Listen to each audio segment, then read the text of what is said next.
Well, you found me. This is the Vintage Woodshop. I'm Sandy, and as I like to say, welcome to my playpen.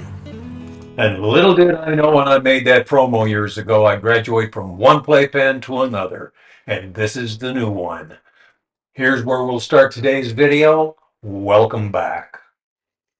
Well, if you are a subscriber, welcome back. If you're not, please think about doing so. This is what y'all came to see. I decided to call this bowl Fire and Ice. You might be able to see why. So hang around till the end to see how we got here from a fog log. So here it is, hot out of the pressure pot. Wait till you see what I've got this in. It's kind of stupid, but it worked.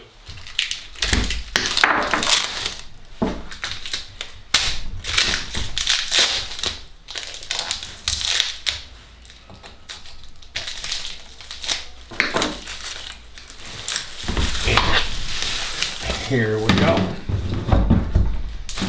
This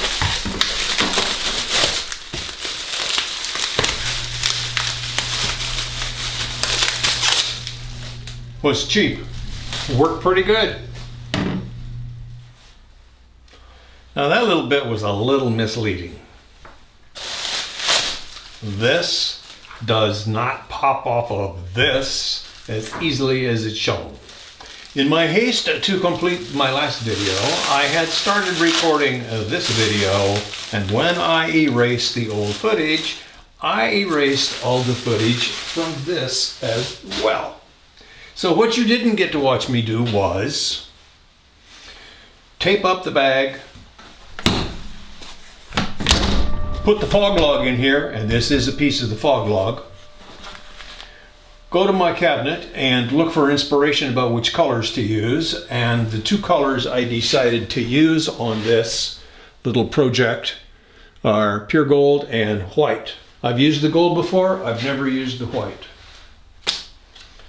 Now to give you an idea, this is a piece of the fog log. You know, unfortunately, I don't have any before and afters of this, aside from being able to pull up some images from the video I did on the fog log preview. And here is that footage. The piece that I'm holding in my hand in the current clip is the piece on the right. The one I'm handling now is the piece that we're working on today. This is some awful pretty wood. And notice here that when I poured this was total boat and it was a hot day. I got all kinds of thermal cracking in this. This went off in 3 or 4 hours. It was astonishing how quickly the resin went off on this project. Okay, where am I going with this?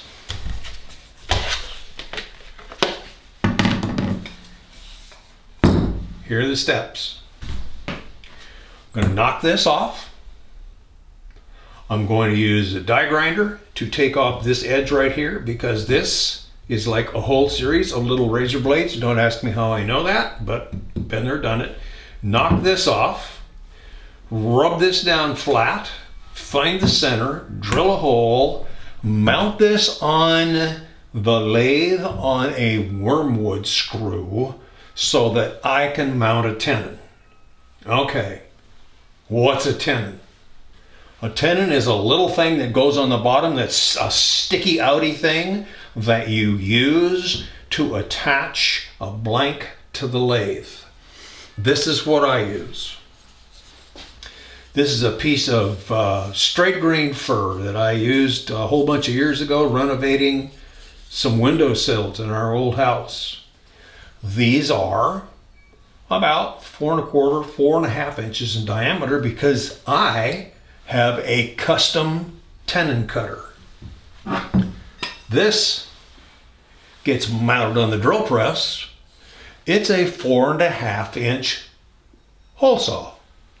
I have used it on a 1/2-inch drill, and let me tell you, my friends, this thing is a real wrist breaker when you've got it on a handheld drill, but it cuts beautiful little tenons. So what do you do with the tenons? Let's change camera angles. Let me take you over to the lathe and explain how the tenons work and the best way of doing them.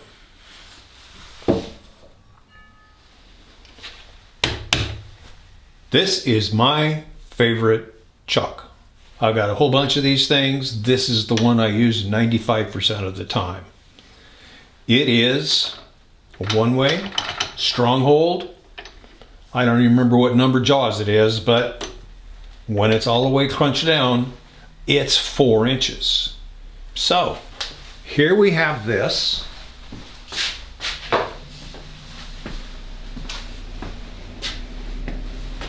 This was cut with a 4.5-inch hole saw, and it comes out just a hair over 4¼ inches.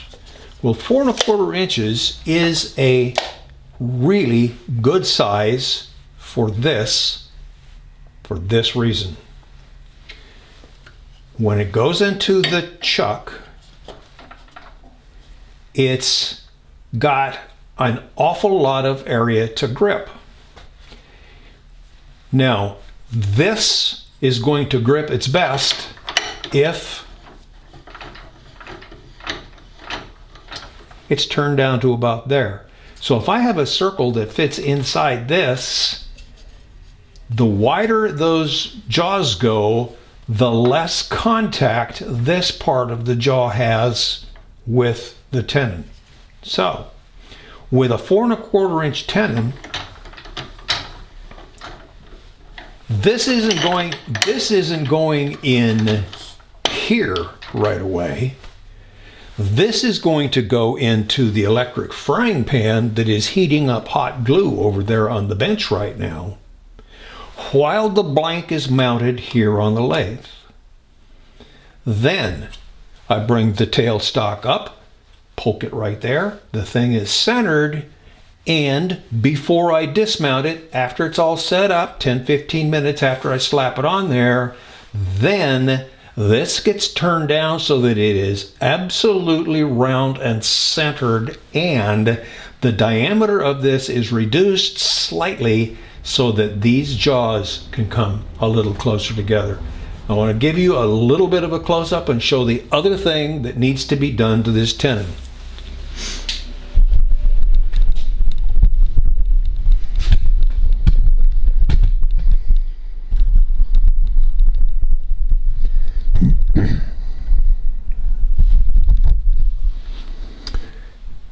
Not only does it need to be reduced in diameter, because the further it gets reduced, the closer these jaws will come together, it needs to be reduced in thickness, because when we're mounting something on a tenon to the chuck, we don't want it to bottom out.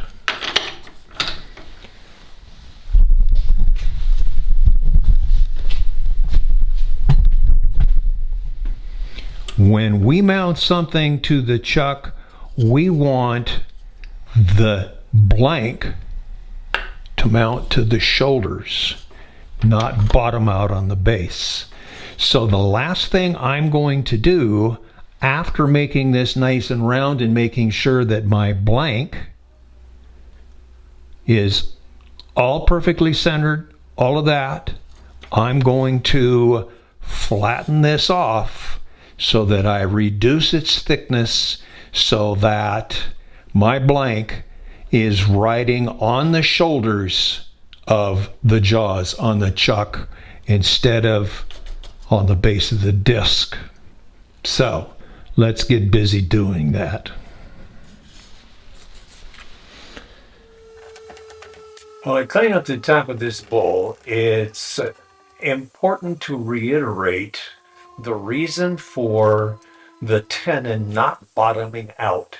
If the shoulders of the jaws are not resting firmly against the bottom of the bowl blank, it will have a tendency to chatter. Everybody does this, and everybody says it's probably not very safe. So, it's probably not very safe.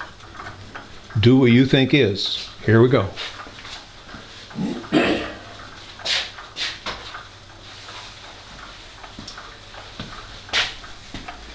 This is just going to go on here. Just like that. And what I wanted to do with this was get it buzzed down to the point where it was hitting wood under there. And it is hitting wood.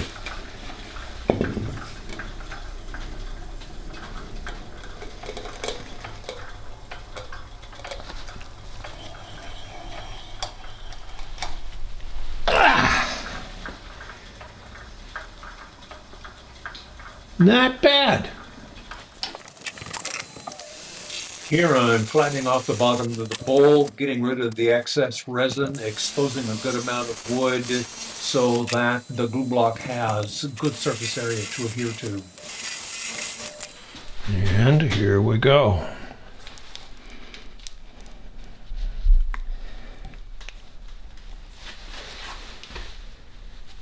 Oozy oozy.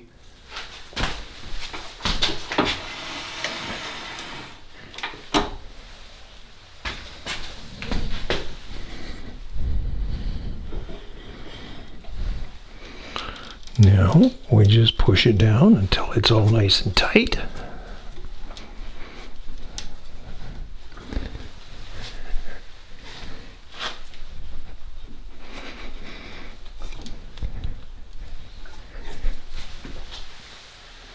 And scrape some of this mess out of here before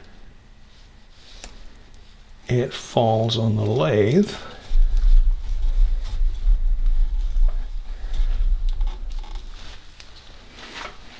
And yes, this is going back in the pan, but look how quickly it is hardening up.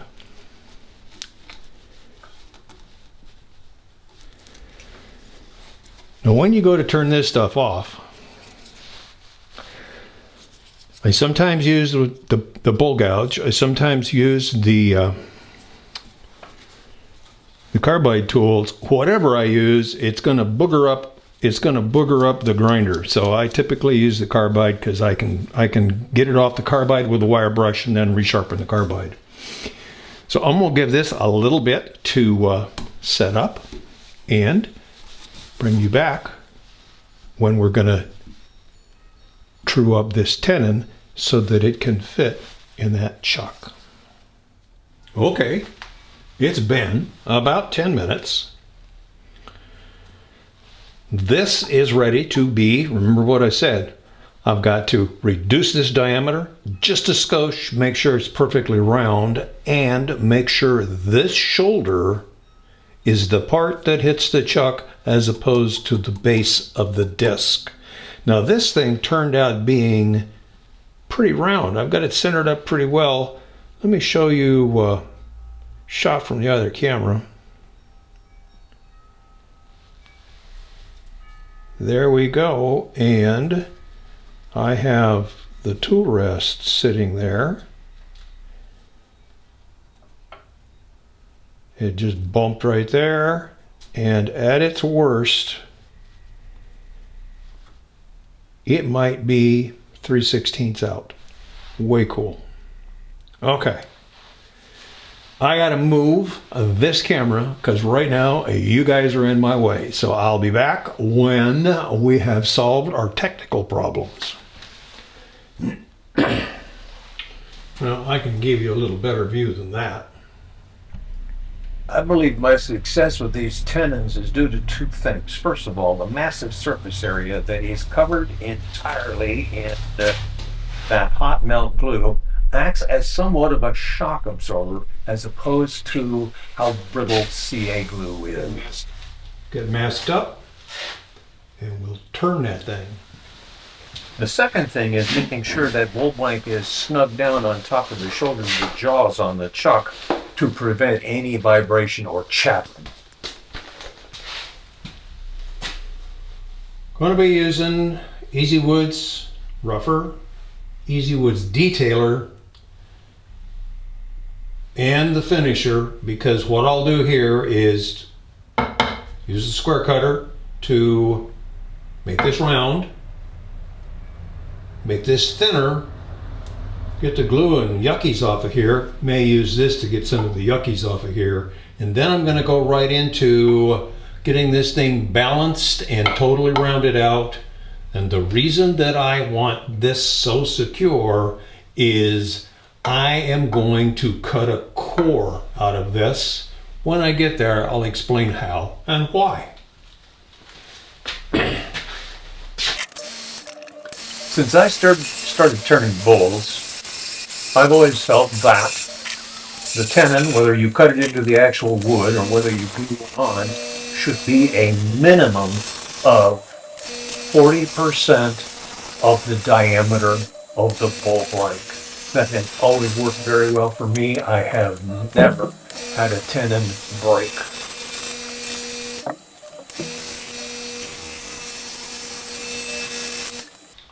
Got it down to wood and all rounded out except for right here. You can still see some wrinkles from that garbage bag in the resin.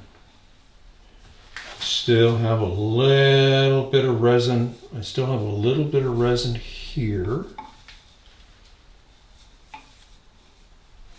So I need to turn off a little bit more down through here.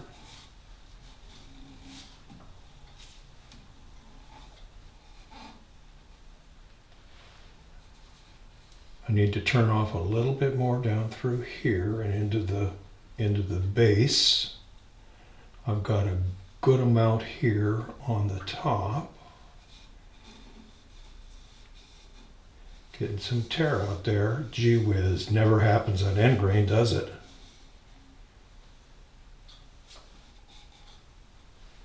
And some wrinkles from the trash can, or the trash bag right here. Low point right there. Okay, back to work.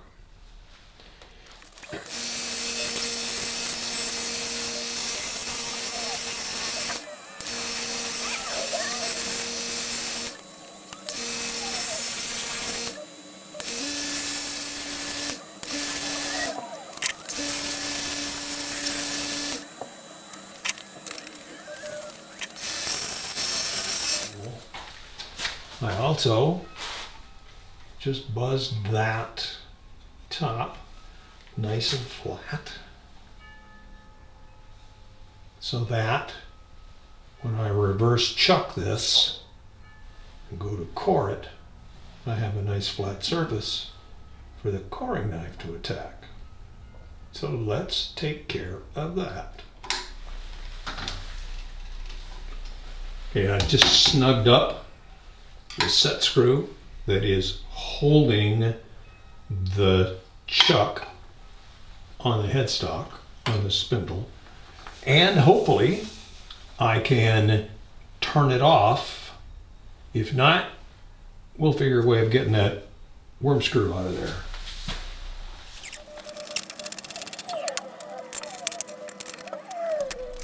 Damn, I'm good.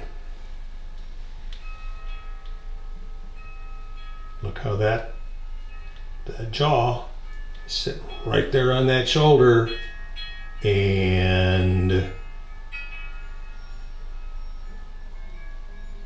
that chunk of fur is just a hair shy of the base of the jaw.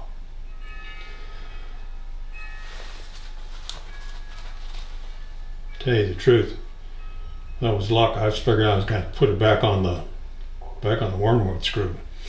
Sometimes it's better to be lucky than good. Let's take another look at this wood. This is really pretty.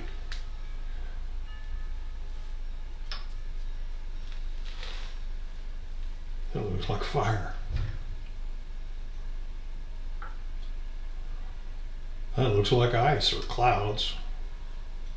I'd have to call this one fire and ice. We'll see what happens. Okay, where are we going from here? This is nice and secure. This is nice and secure in the chuck, being held up by the tailstock. So now we go up to these. Those are the coring knives and the supports for the one-way bowl coring system. And I'll show you how this gets set up. I'm going to mount this camera overhead and keep the other one going. So I'm going to shut them both off here for a second, bring you back when I'm starting to set up. That's how I got something to sync stuff by.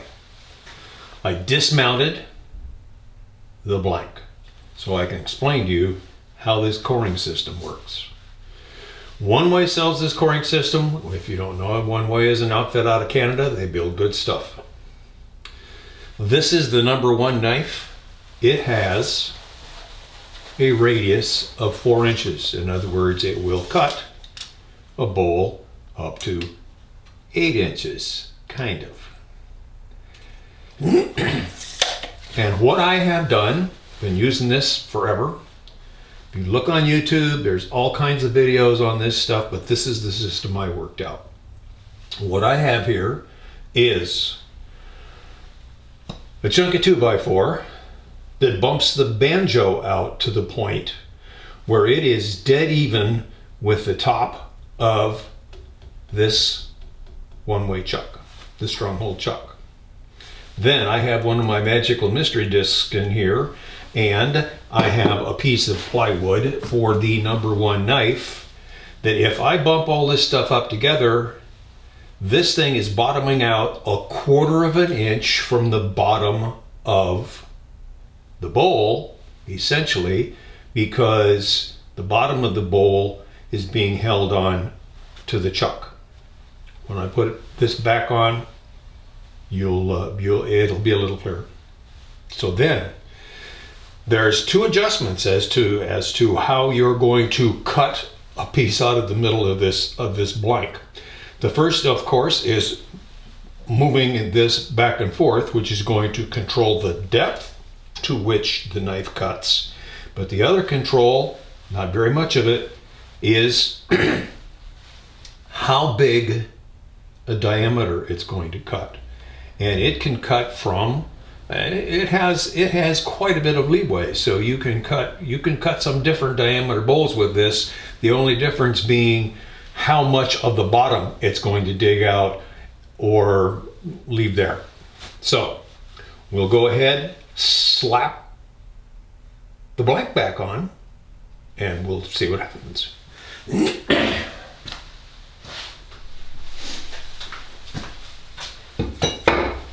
Dismounting the blank is something that you don't want to do frequently, but if you do, do it judiciously and with some safeguards. Safeguard being, I marked on the tenon where the number one jaw goes, and on the one-way stronghold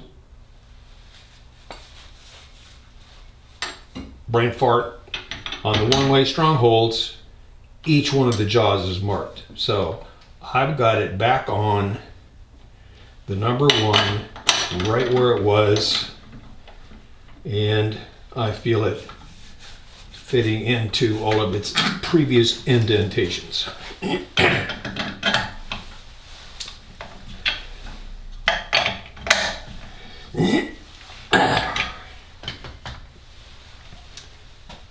Okay,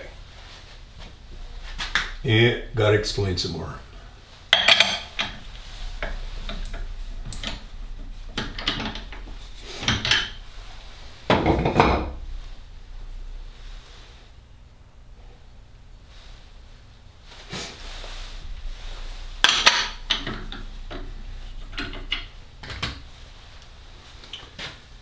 How does it work? We put a handle on here, we have a blank on here, we make it go roundy, roundy, roundy, and we go like this and like this and like this, and when it hits that point, that's gonna fall out. Pretty cool. But notice at this point there's a lot of leverage on that knife, and it's a wide cutter. The thing is really wide, so it is taking out a lot of wood. So one way has designed this so that once this is into the blank, the rule of thumb is like this deep, then you deploy this so that in its final form, this knife is going into the blank with all kinds of support, so it's not going to torque and change the cutting angle. Absolutely ingenious. Expensive, but worth every cent. And why core? Why core bowls? Okay, first of all, most importantly is if you're coring, if you're cutting some exotic wood, it's kind of nice not to produce piles and piles of shavings from something that you could actually use. That's the first and most important thing in my mind. The second one, of almost equal importance, is ease and safety. It's a lot safer and easier to hog out all of that material from the middle of this bowl with this cutter, with this secure setup, than it is to do it with a gouge. And you end up with a piece that's usable. In fact, this piece is going to be used on this bowl because it's going to become the pedestal, I think. Let's just work and see what happens.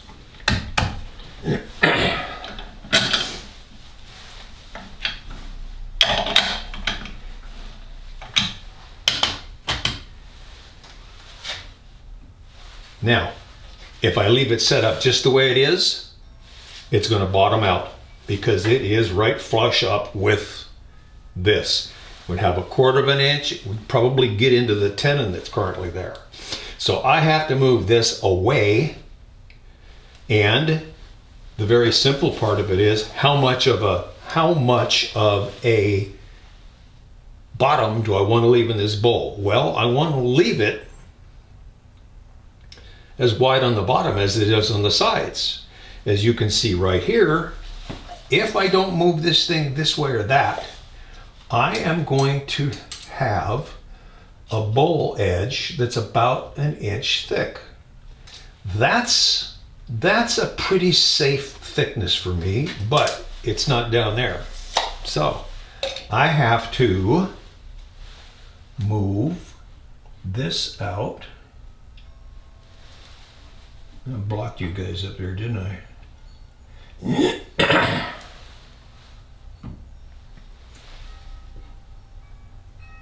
And move this. So now I've got 1 inch at the bottom, and I've got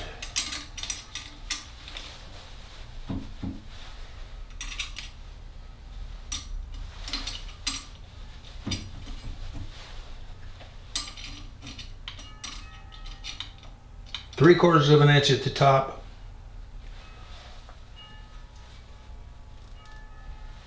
¾ of an inch, right at 1 inch. I'm going to call that good and clamp it down.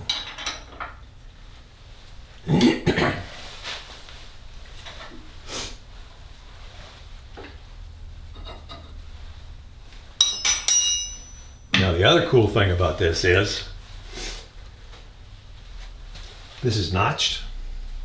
Kind of look at that and I think, why is it notched? Here's why it's notched. It is notched so that you can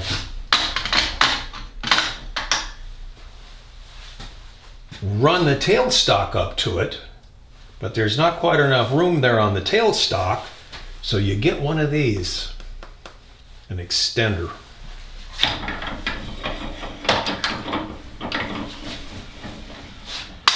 And what that allows me to do is once I get to cutting on this a little bit, this arm's going to swing in and I can run the tailstock up and secure it so that that That center can't come out. It really can't anyway. Okay, last step before using this thing is creating something I very infrequently create,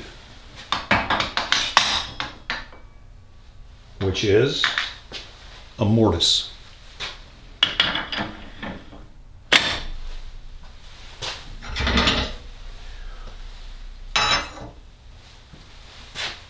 Once this piece has been cored out, there's not going to be anything to hold onto it with.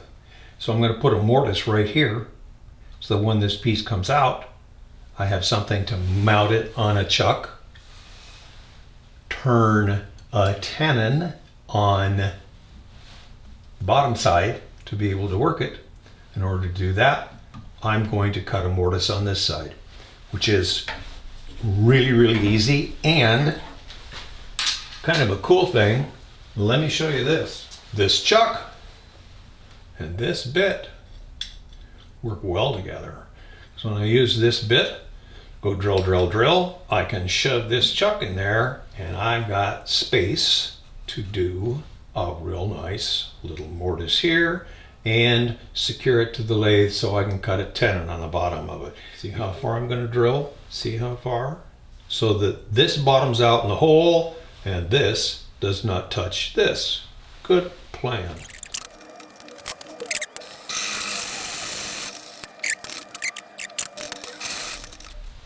As you can see, I have to cut a little ways with it unsupported before I'll be able to get the tailstock up there to support it. Time to mount the handle, spin this puppy, and get busy.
You can't see it, but the entire inside of this bowl is wood. These are just kind of holes on the outside. This is the biggest of them. It's going to be interesting to see how thin I can make these walls and how much thinner they're going to have to get before some of this resin starts showing through on the inside. Something I haven't pointed out yet. I was kind of surprised there was no thermal cracking in this piece when I first noticed it, but there is two thermal cracks right here. They may turn out, they may not, depending on what happens. We'll see how to deal with those later, but now it's time to start working on the inside. I let this clip, 30-second clip, run at real time so that you can see how slowly the gouge must be drawn across the interior of the bowl to actually do the woodworking. Sometimes in our efforts to shorten our videos up, increasing the speed of the video gives a false impression of the work that's actually being done.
Okay.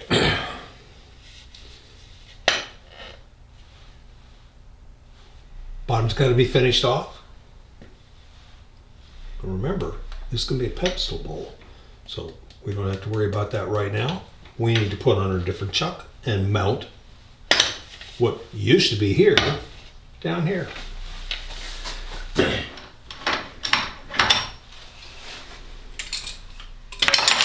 We're back. We just threw the Allen wrench on the floor.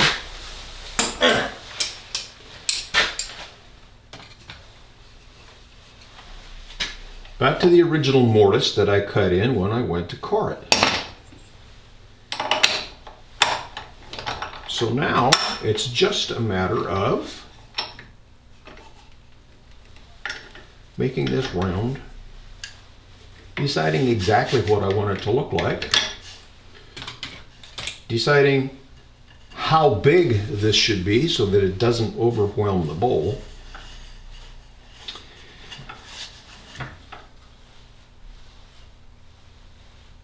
The bowl, the original bowl, has a tenon on the bottom of it.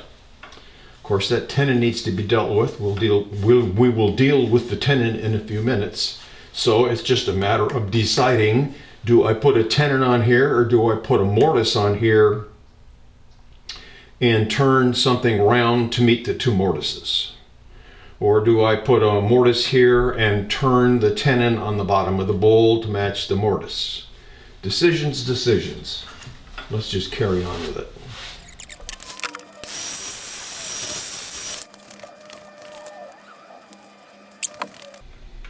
The bowl is just a hair over 9 inches in diameter. And what I've read in bowl design is the foot of the bowl should be 1/3 to 1/2 of the diameter of the bowl. So 3 inches for a foot seems a skoshie bit small. 4.5 inches for a pedestal or a foot seems about right. So I'm going to take this down to 4.5 inches.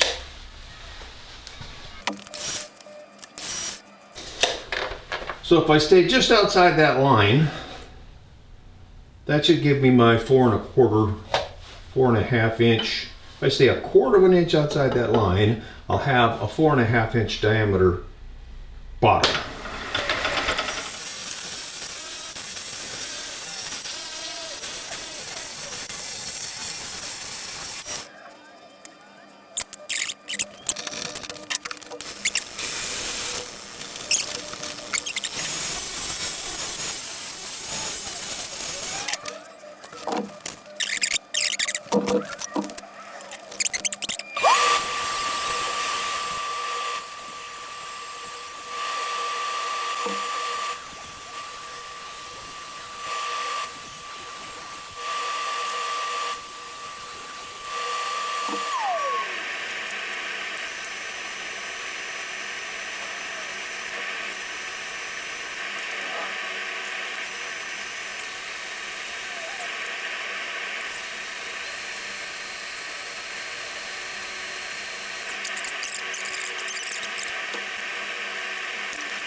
So now all that remains to be done is this.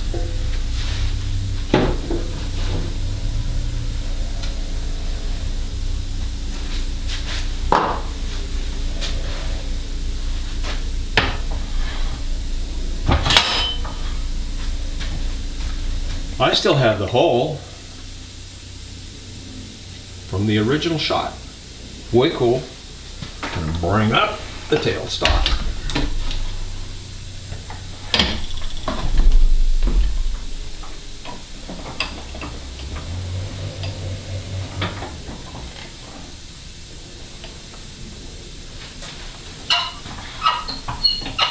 And we'll do the old thumb check here. Oh my goodness. I should go out and buy a lottery ticket. Look how well that's centered. Turn on the air. I'm going to turn that back off. Watch this. Watch right there. When I turn this on, it's going to suck it in. This is even a little loose now. But I am going to tighten that up just for giggles. That thing is so nice. Now I can turn that tenon down to match the mortise here. That has to be done semi-careful. And then once that tenon is the size it needs to be, then I can finish off the bottom of this bowl, do some more shine juice on this, flip it around, use the smaller tenon, do some shine juice on the inside, and slap this on there, and it's done.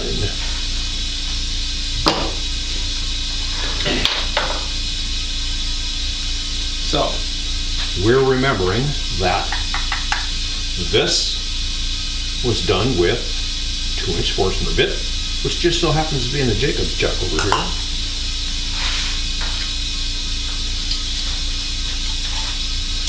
So we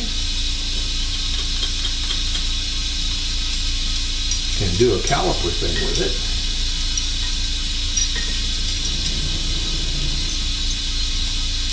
And that is how big that needs to be. I'll leave a little squishy bit there.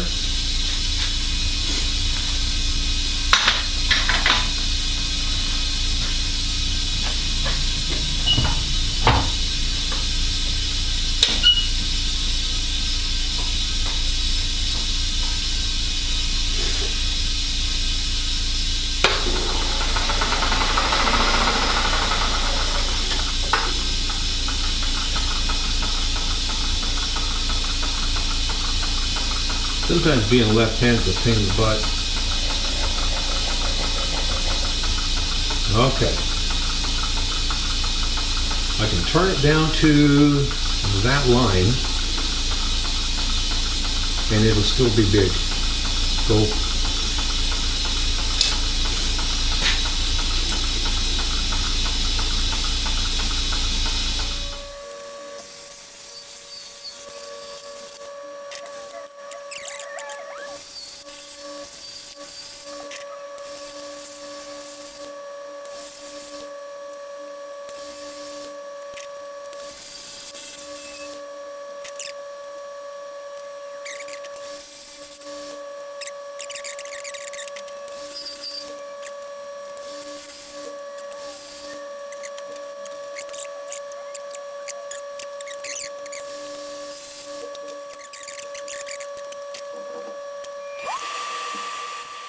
And now that I have the tenon turned down to the correct diameter, I have scrubbed some of the bottom of the bowl off, and I'm having to once again sand through the grits.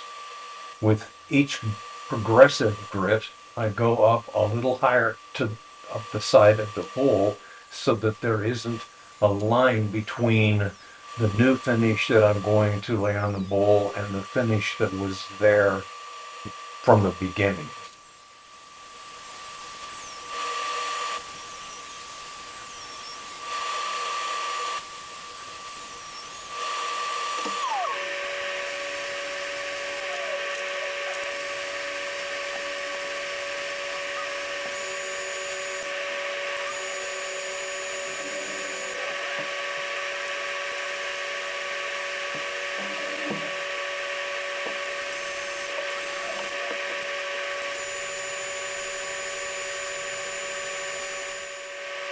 Here I'm putting the finishing touches on that tenon that's on the bottom of the bowl.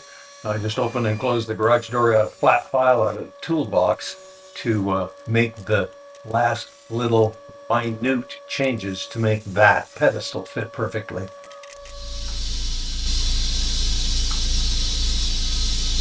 It's done. It's done.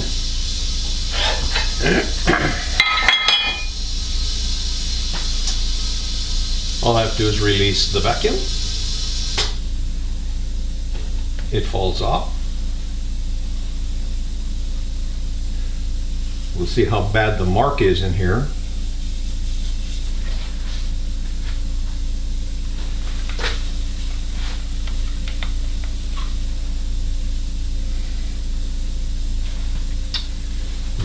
You can see the mark that the vacuum chuck left. That should buff out. And if that doesn't buff out, I still have a tenon on this. I can mount it back up and sand it out and refinish it. We'll see if the buffer will do it. Here I'm buffing with triply buffing compound and being very careful that that buffing wheel doesn't tear the bowl out of my hands. I remounted it in the lathe and used a drill-mounted buffing wheel to lay down a real nice coat of carnauba wax.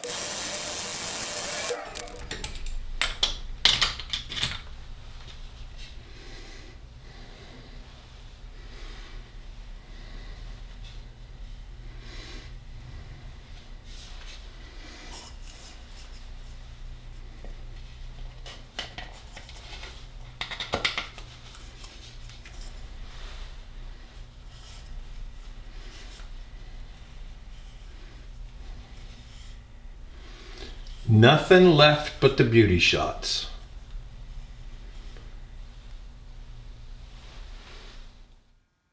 And as promised, here they are. Here is that beautiful little bowl we just got done doing, the Fire and Ice Bowl. I would be remiss if I didn't thank you for watching to the end. If you found this entertaining or at least educational, you might want to subscribe and do me the honor of sharing this video so I can grow this channel a little bit.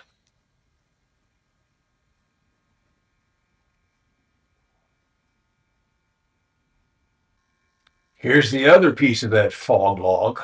This one was very temperamental. I don't especially like the way it turned out. The epoxy in this particular bowl was extraordinarily difficult. Had a lot to do with the fact that it was some old epoxy and it was a warm day. You can still see that there are bubbles that developed in that resin once it was even in the pressure pot. Here's the fog log projects in their entirety. So until next time, thank you very much for watching.